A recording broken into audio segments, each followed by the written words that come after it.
എങ്ങനെ നിങ്ങളുടെ യുവത്വം നിലനിർത്താം? ശരീരത്തിനും മനസ്സിനും, പ്രത്യേകിച്ച് ബ്രെയിനിന് 10 പ്രാക്ടിക്കൽ സ്റ്റെപ്സ്. ഒന്നാമത്തെ കാര്യം എന്ന് പറയുന്നത് റെഗുലറായിട്ട് വർക്കൗട്ട് ചെയ്യുക, എക്സസൈസ് ചെയ്യുക, വ്യായാമം ചെയ്യുക. പൊതുവെ പറയാറ് നമ്മൾ വ്യായാമമൊക്കെ ചെയ്യുന്ന സമയത്ത് നമ്മുടെ ശരീരത്തിനകത്ത് രക്തത്തിൻ്റെ ഓട്ടം എന്ന് പറയുന്നത് സ്പീഡ് ഉണ്ടായിരിക്കും. അപ്പോൾ അങ്ങനെ സ്പീഡ് ഉണ്ടാകുന്ന സമയത്ത് എത്തേണ്ട സ്ഥലത്തേക്ക് കൃത്യമായിട്ടും ആവശ്യത്തിന് ബ്ലഡ് എത്തിക്കാൻ അത് സാധിക്കും. മറ്റേതെന്ന് പറയുന്നത് നമ്മൾ ഒതുങ്ങിയിരിക്കുന്ന സമയത്ത് ഒന്നും ചെയ്ത് ഇരിക്കുന്ന ആ ഒരു സമയത്ത് ശരീരത്തിൻ്റെ ആ ഒരു ബ്ലഡ് ഫ്ലോ എന്ന് പറയുന്നത് അത്രത്തോളം പ്രോപ്പർ ആകണമെന്നില്ല, എത്തേണ്ട അടുത്തേക്ക് പ്രോപ്പറായിട്ട് കാര്യങ്ങൾ എത്തണമെന്നില്ല. എന്നാൽ വ്യായാമം ചെയ്യുന്ന സമയത്ത് അങ്ങനെയല്ല. നന്നായിട്ട് കിടന്ന് ഓടുന്ന സമയത്ത് നമ്മുടെ മസ്തിഷ്കത്തിലേക്ക് നല്ല രീതിയിൽ ബ്ലഡ് എത്തുന്നുണ്ട്, ആവശ്യത്തിന് എത്തുന്നുണ്ട്. ഇത് നമ്മുടെ ശരീരത്തിലെ ന്യൂറോൺസിനും അതിൻ്റെ വളർച്ചയ്ക്കും അതിൻ്റെ നിലനിൽപ്പിനും എല്ലാം ഒരുപാട് ഉപകാരപ്പെടുന്ന ഒരു സാധനമാണ്. മൊത്തത്തിൽ പറഞ്ഞാൽ നമ്മുടെ ബ്രെയിൻ ഫംഗ്ഷന് ഈ പറയുന്ന വ്യായാമം ഒരുപാട് നല്ലതാണ്. പറഞ്ഞു വരുന്നത് ദിവസം ഒരു 30 മിനിറ്റെങ്കിലും നിങ്ങൾ ഒരു വ്യായാമത്തിന് വേണ്ടി മാറ്റിവെക്കണം. ഓട്ടമാകാം, ചാട്ടമാകാം, സൈക്ലിംഗ് ചെയ്യുന്നതായിരിക്കാം, അല്ലെങ്കിൽ സ്വിമ്മിങ് ചെയ്യുന്നതായിരിക്കാം, എന്തോ ആയിക്കോട്ടെ 30 മിനിറ്റ് നിങ്ങൾ അതിനു വേണ്ടി മാറ്റിവെക്കണം. അതോടൊപ്പം തന്നെ ജിമ്മിൽ പോകുന്ന ആൾക്കാർ ഉണ്ടെങ്കിൽ സ്ട്രെങ്ത്, അതായത് നമുക്ക് ശക്തി ഉണ്ടാക്കാനും മസിലൊക്കെ ഉണ്ടാകാനും താല്പര്യമുള്ളവർക്ക് ആ ഒരു പരിപാടിയും ചെയ്യാവുന്നതാണ്. വെയ്റ്റ് ലിഫ്റ്റിംഗ് ഒക്കെ ചെയ്യാവുന്നതാണ്. രണ്ടാമത്തെ പ്രാക്ടിക്കൽ സ്റ്റെപ്പ് എന്ന് പറയുന്നത് ചാലഞ്ച് യുവർ മൈൻഡ്. നമ്മുടെ മസ്തിഷ്കത്തിൻ്റെ മൊത്തം പൊട്ടൻഷ്യൽ, മൊത്തം കഴിവ് ഉപയോഗിക്കാൻ പറ്റുന്ന കാര്യങ്ങളിൽ നിങ്ങൾ ഏർപ്പെടണം. ഒരു ഉദാഹരണം പറയുകയാണെങ്കിൽ ചെസ്സ് കളിക്കുന്നൊരു പരിപാടി, പസില് കളിക്കുന്നൊരു പരിപാടി, ഈ റൂബിക്സ് ക്യൂബ് പോലെയല്ലേ അങ്ങനത്തെ സാധനങ്ങൾ നമ്മൾ കളിക്കുന്നൊരു പരിപാടി, ക്രോസ് വേർഡ്സ് ഉണ്ടായിരിക്കും യോജിപ്പിക്കുന്നത്. അപ്പോൾ അങ്ങനെയുള്ള പരിപാടി, അതായത് നമ്മൾ വർക്കൗട്ട് ഇപ്പോൾ കൊടുക്കുന്നത് മെൻ്റൽ, അതായത് മനസ്സിന് വേണ്ടിയിട്ടാണ്, മൈൻഡിന് വേണ്ടിയിട്ടാണ്. സോ ഇത്രയും ട്രിക്കി ആയിട്ടുള്ള കാര്യങ്ങൾ നിങ്ങൾ ചെയ്യുന്ന സമയത്ത്, ചെസ്സ് പോലുള്ള കളികളൊക്കെ നിങ്ങൾ കളിക്കുന്ന സമയത്ത് ബ്രെയിനിന് അതൊരു നല്ല വ്യായാമമാണ്. സുഡോക്കു എന്നൊക്കെ പറയുന്ന ഗെയിം ഇതിനൊക്കെ നല്ലൊരു എക്സാമ്പിളാണ്. ഇതൊന്നും ചെയ്യാൻ നിങ്ങൾക്ക് താല്പര്യമില്ലാത്ത ആൾക്കാരാണെങ്കിൽ പുതിയൊരു ഭാഷ പഠിക്കുന്നതായിരിക്കാം, ഒരു കല, ഒരു ആർട്ട് പഠിക്കുന്നതായിരിക്കാം, ഒരു പാട്ട് നിങ്ങൾ പഠിക്കുന്നതായിരിക്കാം, പാട്ട് പാടാൻ വേണ്ടി പഠിക്കുന്നതായിരിക്കാം. എന്ത് തന്നെയാണെങ്കിലും ശരി, അവിടെ നിങ്ങളുടെ ബ്രെയിൻ എൻഗേജ്ഡ് ആവുന്നുണ്ട് നല്ല രീതിയിൽ. അതാണ് നമുക്കിവിടെ വേണ്ടത്. ബ്രെയിനിന് വ്യായാമം കൊടുക്കണം. ബ്രെയിൻ യങ്ങായിട്ടിരിക്കാനുള്ള മൂന്നാമത്തെ പ്രാക്ടിക്കൽ സ്റ്റെപ്പ് എന്ന് പറയുന്നത് ഹെൽത്തി ഡയറ്റാണ്. ന്യൂട്രീഷൻ റിച്ച് ആയിട്ടുള്ള ഫുഡ് വേണം സത്യത്തിൽ നമ്മൾ കഴിക്കാൻ. അങ്ങനെയാണോ അപ്പോൾ നമ്മൾ കഴിച്ചുകൊണ്ടിരിക്കുന്നത് എന്ന് ചോദിക്കുകയാണെങ്കിൽ ഒരു ബഹുഭൂരിപക്ഷം ആൾക്കാരും അങ്ങനെയല്ല കഴിക്കുന്നത്. കിട്ടുന്നത് തട്ടുന്നു എന്ന് പറയുന്ന ഒരു പരിപാടിയാണ്. നമുക്ക് ഹെൽത്തി ആയിട്ടുള്ള ഒരു സാധനമാണോ നമ്മൾ കഴിക്കുന്നത് ചോദിക്കുകയാണെങ്കിൽ അല്ലേ അല്ല. പറഞ്ഞു വരുന്നത് നിങ്ങളുടെ ഭക്ഷണത്തിനകത്ത് പറ്റാവുന്നതെല്ലാം നിങ്ങൾ ഉൾപ്പെടുത്തണം. ഇപ്പോൾ വെജിറ്റബിൾ, ഫ്രൂട്ട്സ്, നട്ട്സ്, ഗ്രെയിൻസ്, അതായത് പ്രോട്ടീനും വൈറ്റമിനും എല്ലാം ഉൾക്കൊള്ളുന്ന ഒരു സാധനമായിരിക്കണം, ഭക്ഷണ രീതിയായിരിക്കണം നിങ്ങൾ പിന്തുടരേണ്ടത്. അതേപോലെ തന്നെ omega-3 ഫാറ്റി ആസിഡ്സ് ഒരുപാട് കാണപ്പെടുന്ന ഭക്ഷണമാണ് ഫിഷ് എന്ന് പറയുന്നത്, മെയിൻ മത്സ്യം. ഫ്ലാക്സ് സീഡ്സ് നിങ്ങൾക്ക് കഴിക്കാം, വാൾനട്ട് നിങ്ങൾക്ക് കഴിക്കാം. ഇതൊക്കെ ബ്രെയിൻ ഹെൽത്തിന് ഒരുപാട് സപ്പോർട്ട് ചെയ്യുന്ന ഒരു കാര്യങ്ങളാണെന്നുള്ളത് നിങ്ങൾ ചിന്തിക്കണം. നിങ്ങളുടെ ബ്രെയിൻ ഒരുപാട് യങ്ങായിട്ടിരിക്കാൻ, അതിന് ഊർജ്ജം, അതിന് ഹെൽത്ത്, ഇതെല്ലാം കിട്ടുന്നതിന് ഇതെല്ലാം ഒരുപാട് ഉപകരിക്കുന്നുണ്ട്. ഇതോടൊപ്പം തന്നെ പറയേണ്ട ഒന്നാണ് ആവശ്യത്തിന് വെള്ളം കുടിക്കണം. നിങ്ങളുടെ ശരീരത്തിൽ ഈ പറയുന്ന ബ്ലഡ് ആണെങ്കിലും ഇതെല്ലാം ഇരിക്കുന്നത് എന്താ, അല്ലെങ്കിൽ നമ്മുടെ ശരീരത്തിൻ്റെ ഒരു 3/4 ഭാഗവും ജലമാണ്, വെള്ളം ലിക്വിഡ് ഫോമിലാണ് ഇരിക്കുന്നതെന്ന് പറഞ്ഞാൽ സത്യം തന്നെയല്ലേ. സോ വെള്ളം ആവശ്യത്തിന് ചെന്നെങ്കിലാണ് ഇത് വർക്ക് ചെയ്യത്തുള്ളൂ. ഒരു പെട്രോൾ അടിച്ചെങ്കിലേ വണ്ടി ഓടൂ എന്ന് പറയുന്ന പോലെ നമ്മുടെ ശരീരത്തിൻ്റെ ഒരു മെയിൻ ഫ്യൂവൽ എന്ന് പറയുന്നത് വെള്ളം തന്നെയാണ്. ബ്ലഡ് ആണെങ്കിലും വെള്ളത്തിൻ്റെ രൂപത്തിലാണ്, വിയർപ്പാണെങ്കിലും വെള്ളത്തിൻ്റെ രൂപത്തിലാണ്. സോ ആവശ്യത്തിനുള്ളിലേക്ക് പോയെങ്കിൽ നമ്മുടെ ശരീരത്തിനകത്തുള്ള മൊത്തം പ്രവർത്തനം സൂപ്പറായിട്ട് നടക്കുള്ളൂ. ഇല്ലെങ്കിൽ എൻജിൻ ഓയിൽ ഒഴിക്കാതെ എൻജിൻ സ്റ്റാർട്ടാക്കി ഓടിക്കുന്നതിന് ഈക്വലാണത്. കാരണം ഉള്ളിൽ വേണ്ടത്ര ഫ്ലൂയിഡ് ഇല്ല. പറഞ്ഞു വരുന്നത് ഒരുപാട് വെള്ളം കുടിക്കുക. നിങ്ങൾക്ക് എത്ര പറ്റുമോ അത്രയും മാക്സിമം കുടിക്കുക. 3-4 ലിറ്റർ വേണം എന്നുള്ളതൊക്കെയാണ് കണക്ക്. അതൊക്കെ വിട്ടേക്കുക. നിങ്ങൾക്ക് എത്ര പറ്റുമോ അത്രയും. 5 ലിറ്റർ പറ്റുമോ ഓക്കെ, 6 ലിറ്റർ പറ്റുമോ ഓക്കെ. നിങ്ങളുടെ മാക്സിമം എത്രയാണോ അത്രയും കുടിക്കുക. നമ്മുടെ ബ്രെയിൻ യങ്ങായിരിക്കാനുള്ള നാലാമത്തെ പ്രാക്ടിക്കൽ സ്റ്റെപ്പ് എന്ന് പറയുന്നത് പ്രോപ്പർ സ്ലീപ്പാണ്, ക്വാളിറ്റി സ്ലീപ്പാണ്, നല്ല രീതിയിലുള്ള ഉറക്കമാണ്. ഓരോ രാത്രിയും നമ്മൾ കൃത്യമായിട്ടൊരു 7 തൊട്ട് 9 മണിക്കൂർ വരെയെങ്കിലും ഉറങ്ങണം എന്നുള്ളതാണ് കണക്കുകൾ പറയപ്പെടുന്നത്. ഈ ഉറങ്ങുന്ന കാര്യത്തിൽ ഇനി ഒരു ചെറിയ കാര്യമുണ്ട്. 7 തൊട്ട് 9 മണിക്കൂർ വരെ നിങ്ങൾ ഉറങ്ങുന്നു, ശരിയാണ്. പക്ഷേ നിങ്ങൾ ഉറങ്ങുന്നത് 12 മണിക്ക്, രാവിലെ എണീക്കുന്നത് ഇപ്പോൾ ഏകദേശം 8 മണി 9 മണിയാണെന്ന് കൂട്ടുക. കണക്കൊക്കെ കൂട്ടി വരുന്ന സമയത്ത് 7-9 മണിക്കൂറൊക്കെ ചിലപ്പോൾ കിട്ടുമായിരിക്കും. അങ്ങനെയല്ല, നമ്മുടെ കണ്ണ്, നമ്മുടെ ശരീരം എന്നൊക്കെ പറയുന്നത് നമ്മുടെ ഈ സൂര്യപ്രകാശമായിട്ട് കണക്റ്റഡ് ആണ്. അതായത് സൂര്യപ്രകാശം പോകുന്ന സമയത്ത് നമുക്ക് ഉറങ്ങണം എന്നുള്ള രീതിയിൽ സെറ്റ് ചെയ്തിരിക്കുന്ന ഒരു ബോഡി, ഡീഫാൾട്ട് സെറ്റിംഗ് ഉള്ള ഒരു ബോഡിയാണ് നമ്മളുടെ. സിർക്കാഡിയൻ റിതം എന്നാണ് അതിന് പറയാറുള്ളത്. പറഞ്ഞു വരണത് രാത്രി ആയി കഴിഞ്ഞിട്ടുണ്ടെങ്കിൽ ഒരുപാട് വൈകാതെ നേരത്തെ ഉറങ്ങുക. അതിന് വേണ്ടിയിട്ട് തയ്യാറാക്കിയിട്ടുള്ളതാണ് നമ്മുടെ ശരീരം. അത് നമ്മൾ മനസ്സിലാക്കണം. നമ്മൾ അതിനെ കൊണ്ടിട്ടിട്ട് ബുദ്ധിമുട്ടിക്കുകയാണ്. 2 മണി 3 മണി 12 മണിയൊക്കെ കഴിഞ്ഞതിന് ശേഷം നിങ്ങൾ ഉറങ്ങുന്ന ആൾക്കാരുടെ അവസ്ഥ ആലോചിച്ച് നോക്കണം. രാവിലെ എണീറ്റ് കഴിഞ്ഞിട്ടുണ്ടെങ്കിൽ മൊത്തത്തിലൊരു ഉറക്കക്ഷീണമായിരിക്കും. മൊത്തത്തിൽ ഇങ്ങനെ ഇരിക്കുന്നുണ്ടാവും. ജോലിക്ക് ഓഫീസിലൊക്കെ പോയി ഇരുന്ന് കഴിഞ്ഞാൽ നിങ്ങൾക്ക് അറിയാൻ പറ്റും. ഒരു കിളി പോയ അവസ്ഥയിലായിരിക്കും. കൃത്യമായിട്ട് ഒരു ഷെഡ്യൂൾ ഉണ്ടായിരിക്കണം. എപ്പോൾ ഉറങ്ങണം, എപ്പോൾ എണീക്കണം, അത് കൃത്യമായിട്ട് ഫോളോ ചെയ്യുകയും വേണം. പിന്നെ ഉറക്കത്തിൻ്റെ കാര്യം പറഞ്ഞപ്പോൾ കൃത്യമായിട്ടുള്ള ഒരു ഉറക്കം കിട്ടണമെങ്കിൽ നമ്മുടെ അന്തരീക്ഷം കൂടി അതിന് കറക്റ്റായിരിക്കണം. അതായത് റൂമിനകത്തുള്ള ടെമ്പറേച്ചർ, റൂമിനകത്തുള്ള ലൈറ്റ്, റൂമിനകത്തുള്ള സ്മെല്ല്, അങ്ങനെയുള്ള നമ്മൾക്ക് സമാധാനമായിട്ട് കിടന്നുറങ്ങാനുള്ള എന്ത് അന്തരീക്ഷമാണോ വേണ്ടത് ആ ഒരു അന്തരീക്ഷം നമ്മൾ കിടക്കുന്നിടത്ത് ഉണ്ടായിരിക്കണം. ഈ 3 കാര്യം ശ്രദ്ധിക്കുകയാണെങ്കിൽ ഉറക്കത്തിൻ്റെ കാര്യത്തിൽ തീരുമാനമാകും. നല്ല ഉറക്കം എന്ന് പറയുന്നത് ബ്രെയിനിൻ്റെ ഗ്രോത്തിനും അതേപോലെ തന്നെ അതിൻ്റെ നിലനിൽപ്പിനും അതിൻ്റെ ഹെൽത്തിനും അതിൻ്റെ യൂത്തും നിലനിർത്തുന്നതിനൊക്കെ സൂപ്പറായിട്ട് സഹായിക്കുന്ന ഒരു സാധനമാണ്. 5ാമത്തെ പ്രാക്ടിക്കൽ സ്റ്റെപ്പ് എന്ന് പറയുന്നത് സോഷ്യലി നമ്മൾ ആക്റ്റീവായിട്ടിരിക്കണം. നമ്മൾ ഒരുപാട് സോഷ്യലി ഇൻറ്ററാക്റ്റ് ചെയ്യുന്ന സമയത്ത് പലപ്പോഴും നമ്മുടെ ബ്രെയിൻ, അതായത് അല്ലെങ്കിൽ നമ്മുടെ ഓർമ്മശക്തി എന്ന് പറയുന്ന സാധനം നല്ല രീതിയിൽ വർക്ക് ചെയ്യുന്നത് നിങ്ങൾക്ക് കാണാൻ പറ്റും.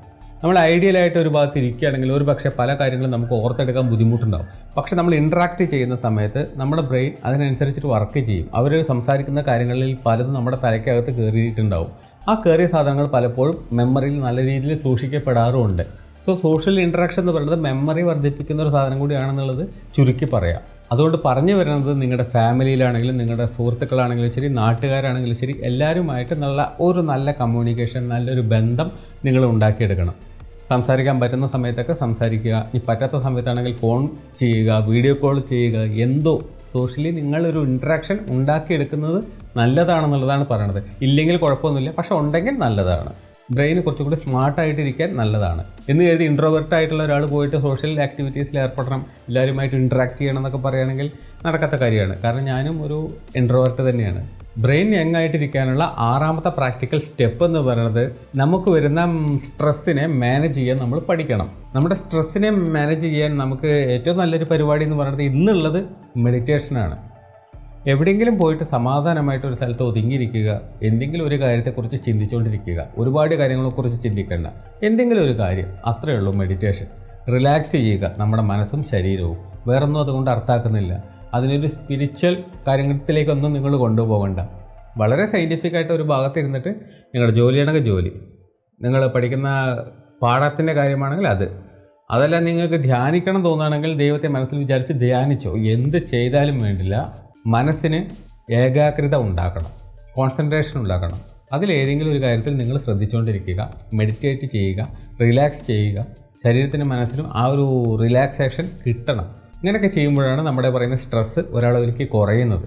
ഇങ്ങനെ ഒരുപാട് സ്ട്രെസ്സുള്ള ആൾക്കാർ ഒരു കാര്യം ചിന്തിക്കണം. നിങ്ങളുടെ ജീവിതത്തിൽ നിങ്ങൾക്ക് എന്ത് ചെയ്യുമ്പോഴാണ് കൂടുതൽ സന്തോഷം കിട്ടുന്നത്, കൂടുതൽ ഹാപ്പി ആകുന്നത്, കൂടുതൽ തൃപ്തി നിങ്ങൾക്കുണ്ടാകുന്നത് എന്ത് ചെയ്യുമ്പോഴാണ്? ആ കാര്യങ്ങൾ നിങ്ങൾ കൂടുതൽ ചെയ്യുക. നിങ്ങളത് കൂടുതൽ ഹാപ്പി ആക്കും. കൂടുതൽ ഹാപ്പി ആകുന്ന സമയത്ത് ഹാപ്പി ഹോർമോൺസ് ആയിട്ടുള്ള നല്ല ഹോർമോൺസുകൾ, എല്ലാ ഹോർമോണുകളും അതിൻ്റേതായിട്ടുള്ള ഗുണങ്ങളും ദോഷങ്ങളും ഉണ്ട്. എങ്കിലും ഈ ഹാപ്പി ഹോർമോൺസ് പ്രൊഡ്യൂസ് ചെയ്യുന്ന സമയത്ത് ഈ സ്ട്രെസ് ഹോർമോണിന് കാര്യമായിട്ടുള്ള അവിടെ ഒരു ആക്ടിവിറ്റീസ് ഇല്ല. ഹാപ്പി ഹോർമോൺസേ നമ്മുടെ ശരീരത്തിൽ ധാരാളമാണ്. 7ാമത്തെ പ്രാക്ടിക്കൽ സ്റ്റെപ്പ് എന്ന് പറയുന്നത് കീപ് ലേണിംഗ്. പഠനം നിങ്ങൾ നിർത്തുകയേ ചെയ്യരുത്, പഠിച്ചുകൊണ്ടേയിരിക്കുക. എത്ര നിങ്ങൾക്ക് പഠിക്കാൻ പറ്റുമോ അത്രയും നിങ്ങൾ പഠിക്കുക. അക്കാദമിക്കലായിട്ടുള്ള നോളജ് ഉണ്ടാക്കുന്ന ഒരു പരിപാടിയല്ല പറഞ്ഞത്. അതായത് ഡിഗ്രികളുടെ അടുത്ത് വാങ്ങിക്കൂട്ടുക എന്നുള്ളതല്ല പറഞ്ഞത്. ജീവിതത്തിൽ ഒരുപാട് കാര്യങ്ങൾ നമുക്ക് പഠിക്കാനുണ്ട്. സ്കൂളിലും കോളേജിലും ഒന്നും അല്ലാത്ത പുറത്തു നിന്ന് നമുക്ക് ഒരുപാട് കാര്യങ്ങൾ പഠിക്കാനുണ്ട്. അത് പുറത്തു നിന്നേ കിട്ടുള്ളൂ, വിദ്യാലയങ്ങളിൽ നിന്ന് അത് കിട്ടണമെന്നില്ല. അതിന് പറ്റുന്ന കോഴ്സുകളുണ്ടെങ്കിൽ, സെമിനാറുകളുണ്ടെങ്കിൽ, വർക്ക്ഷോപ്പുകളുണ്ടെങ്കിൽ, എന്തെങ്കിലും നോളജ് കിട്ടുന്ന എന്തൊക്കെ വഴിയുണ്ടോ അതൊക്കെ നിങ്ങൾ യൂസ് ചെയ്യുക. അറിവ് നിങ്ങൾ സമ്പാദിച്ചുകൊണ്ടേയിരിക്കുക. ബുക്സ് വായിക്കാം, ആർട്ടിക്കിൾസ് വായിക്കാം, പോഡ്കാസ്റ്റുകൾ കേൾക്കാം, ന്യൂസ് പേപ്പർ വായിക്കുന്ന സ്വഭാവം ഉണ്ടെങ്കിൽ ന്യൂസ് പേപ്പർ വായിക്കാം. ചുരുക്കി പറഞ്ഞാൽ നിങ്ങളുടെ നോളജ് വികസിക്കണം, എക്സ്പാൻഡ് ചെയ്യണം, അത്രയേ ഉള്ളൂ. എഡ്യൂക്കേഷണൽ വീഡിയോസ്, ഡോക്യുമെൻ്ററീസ് ഇതൊക്കെ നിങ്ങൾക്ക് കാണാവുന്നതാണ്. ഇതൊക്കെ നോളജ് കൂട്ടാൻ നല്ല സാധനങ്ങളാണ്, നല്ല വഴികളാണ്, നല്ല സോഴ്സുകളാണ്. 8ാമത്തെ പ്രാക്ടിക്കൽ സ്റ്റെപ്പ് എന്ന് പറയുന്നത് പ്രൊട്ടക്റ്റ് യുവർ ബ്രെയിൻ. നിങ്ങളുടെ ബ്രെയിനിനെ നിങ്ങൾ പ്രൊട്ടക്റ്റ് ചെയ്യണം. വളരെ സിമ്പിളായിട്ടുള്ള ഒരു ടിപ്പായിട്ട്, ഒരു സ്റ്റെപ്പായിട്ട് നിങ്ങൾക്ക് ഇത് പറയുമ്പോൾ തോന്നും. പക്ഷെ അതിനൊരു സീരിയസ്നെസ് ഉണ്ടെന്നുള്ളത് നിങ്ങൾ മനസ്സിലാക്കണം. പുറത്തിറങ്ങുന്ന സമയത്ത് ബൈക്ക് ഓടിക്കുന്ന സമയത്തൊക്കെ ഹെൽമെറ്റ് യൂസ് ചെയ്യാൻ പഠിക്കണം.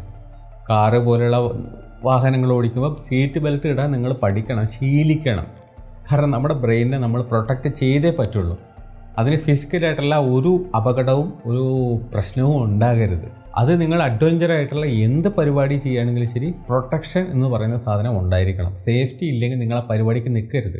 നിങ്ങളുടെ തലച്ചോറ് നിങ്ങളുടെ ശരീരത്തിനകത്തിരിക്കുന്നതാണ്. അതിനെ പ്രൊട്ടക്റ്റ് ചെയ്യേണ്ടത് നിങ്ങളുടെ ഉത്തരവാദിത്തമാണ്. അതേപോലെ തന്നെ നിങ്ങൾക്ക് ഈ പറയുന്ന ആൽക്കഹോളിസം, അതായത് മദ്യപാനം, പുകവലി, മറ്റേ ഉരുട്ടി വായിൽ വയ്ക്കുന്ന പരിപാടി, ഇങ്ങനത്തെ പരിപാടിയൊക്കെ ഉണ്ടെങ്കിൽ നിർത്തുക. നിങ്ങളുടെ ബ്രെയിൻ ഡാമേജ് ആവും എന്നുള്ളതല്ലാതെ പ്രത്യേകിച്ച് ഒരു ഗുണമില്ല. വേണമെങ്കിൽ ക്യാൻസർ പോലെയുള്ള അസുഖങ്ങളൊക്കെ വരാനും സഹായിക്കും. അതിൽ കൂടുതൽ ഒരു ഗുണമില്ല ഈ സാധനം കൊണ്ടൊന്നും. അതാദ്യം നിങ്ങൾ മനസ്സിലാക്കുക. ദുശ്ശീലങ്ങൾ നിർത്തുക. ഇങ്ങനെയൊക്കെ ചെയ്തെങ്കിൽ നിങ്ങളുടെ ബ്രെയിൻ നിങ്ങളുടെ കയ്യിലിരിക്കുകയുള്ളൂ. ഇന്ന് നല്ല ജലദോഷമാണ്, നല്ല പനിയാണ്, എല്ലാം ഉണ്ട്. അതുകൊണ്ട് സൗണ്ടൊക്കെ മാറിയിട്ടുണ്ടാവും, തൊണ്ടവേദന ഉണ്ട്. അതിൻ്റെ ഇടയിൽ കൂടെയാണ് ഇപ്പോൾ ഈ പരിപാടി. ആ ഒരു കുറവ്, ആ ഒരു പ്രശ്നങ്ങളൊക്കെ നിങ്ങൾ ക്ഷമിക്കുന്നു കരുതുന്നു.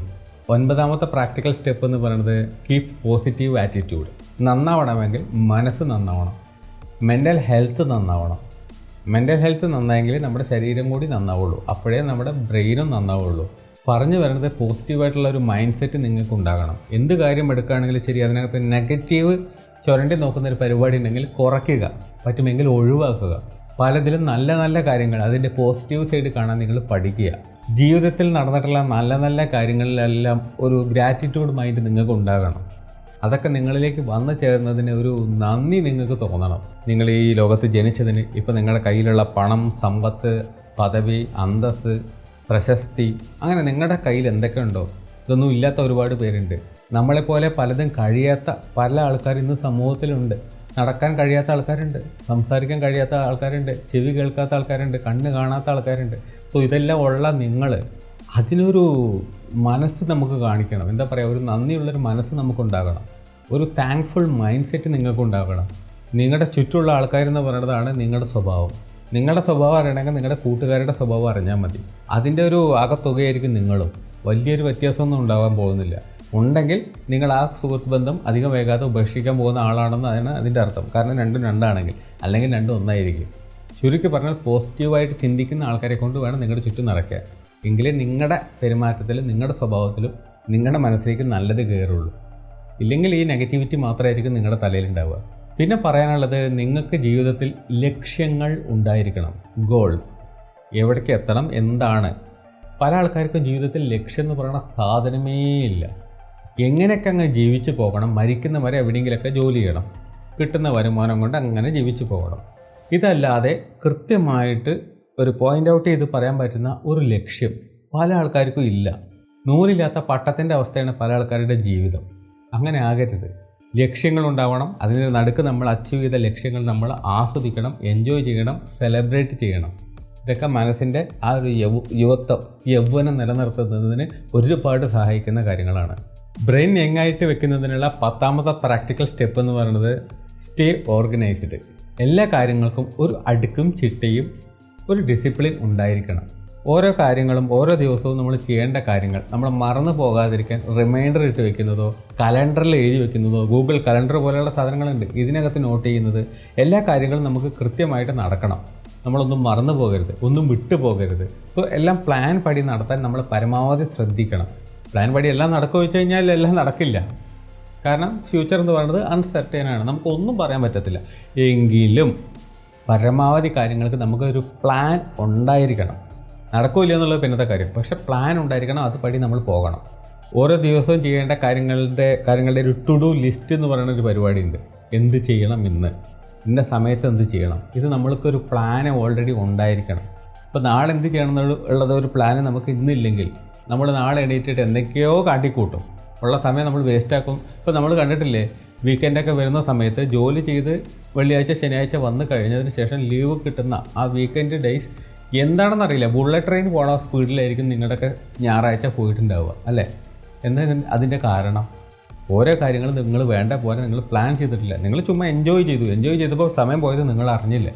എൻജോയ് ചെയ്യേണ്ടെന്നല്ല പറയണത്, ഒരു പ്ലാൻ ഉണ്ടായിരിക്കണം എല്ലാറ്റിലും ഉപരി നിങ്ങളിരിക്കുന്ന സ്ഥലം, നിങ്ങളുടെ ഓഫീസ്, നിങ്ങൾ പെരുമാറുന്ന ഇടം വൃത്തിയായിട്ട് സൂക്ഷിക്കണം. അടുക്കും ചിട്ടയില്ലാതെ തലങ്ങും വിലങ്ങനും പല സാധനങ്ങളും വിട്ടിരിക്കുന്ന ഒരവസ്ഥയിൽ പോയി ഇരിക്കുമ്പോൾ തന്നെ നിങ്ങളുടെ മനസ്സിനെ അത് കാര്യമായിട്ട് ബാധിക്കും. എല്ലാം നീറ്റായിട്ട് അടുക്കും ചെട്ടിയോടുകൂടി ഒതുക്കി വെച്ചിട്ടുള്ള റൂമിലിരിക്കുമ്പോഴാണോ, ഒരു ഗോഡൗൺ പോലെ കച്ചാമുച്ചാന്ന് വലിച്ചു വാരിയിട്ടിരിക്കുന്ന സ്ഥലത്ത് പോയിരിക്കുമ്പോഴാണോ നിങ്ങൾക്കൊരു മനസ്സിന് സുഖവും സംതൃപ്തിയും കിട്ടുന്നത്? ഏതിലാണ് നിങ്ങൾക്കൊരു സാറ്റിസ്ഫാക്ഷൻ കിട്ടുന്നത്? ചിന്തിച്ച് നോക്ക്. സോ നിങ്ങളിരിക്കുന്ന സ്ഥലം അടുക്കും ചിട്ടയോടും കൂടി വെക്കാൻ നിങ്ങൾ ശ്രദ്ധിക്കണം. ഇപ്പം നിങ്ങൾ നേരാക്കുന്നില്ലെങ്കിൽ ആരെങ്കിലും വെച്ചിട്ട് അത് നേരാക്കണം. വൃത്തിയാക്കിയിട്ട് അടുക്കും ചിട്ടയോടും കൂടിയിട്ട് ഓഫീസാണെങ്കിലും ബുക്കാണെങ്കിലും പേപ്പറാണെങ്കിലും ടേബിളാണെങ്കിലും തലയണയാണെങ്കിലും വാട്ടെവർ എല്ലാറ്റിനും ഒരു നീറ്റ്നെസ് വേണം. ഇങ്ങനെയുള്ള ഈ 10 കാര്യങ്ങൾ ശ്രദ്ധിക്കുകയാണെങ്കിൽ നിങ്ങളുടെ ബ്രെയിൻ എന്ന് പറയുന്നത് യുവത്വം എന്ന് പറയുന്ന സാധനം കുടികൊള്ളുന്ന സ്ഥലമായിട്ട് മാറും.